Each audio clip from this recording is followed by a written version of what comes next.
Hello there! How are you motherfuckers doing? Alright, this video is about Morbid Angel.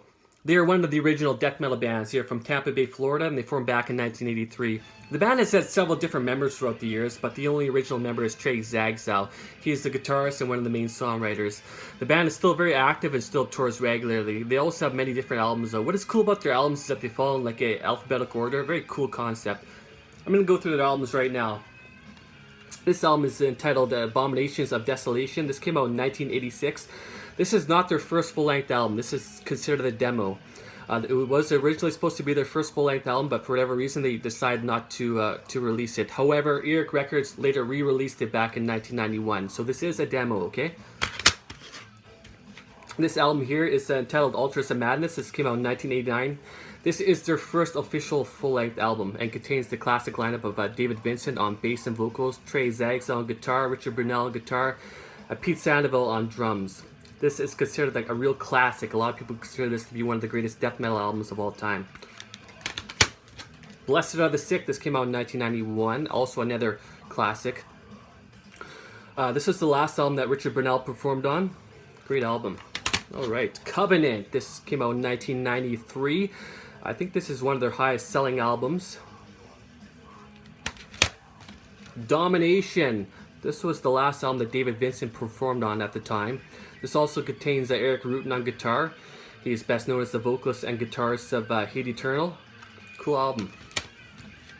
Entangle the Chaos. This came out in 1996. This is the live album. Formula's Fatal to the Flesh. This came out in 1998, and it also features Steve Tucker on bass and vocals. He was the new vocalist and bassist at the time. Gateways to Annihilation. This also features Eric Rutan on guitar again. Really cool album. Heretic. This is my personal favorite Morbid Angel album. This came out in 2003. This was the last album that Steve Tucker performed on at the time. He would later rejoin the band.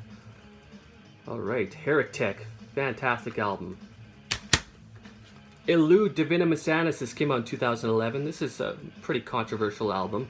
Featured a very different lineup. David Vincent also had rejoined on for this album. And this, yeah, it's a lot of people don't like it, but it is what it is. Afterwards, they released a live album entitled Juvenilia that came out in 2015, and was a recording of one of their earlier performances back in 1989. They only released that album on vinyl. It was limited to 1,500 copies. Alright, and this is their most recent album. This is Kingdoms Disdained. Steve Tucker rejoined for this album. This is a really cool album, really cool comeback album. Alright? Alright. Morbid Angel. Phenomenal band, alright? Fucking excellent band, alright? Thank you for watching this video. And please fuck off, alright?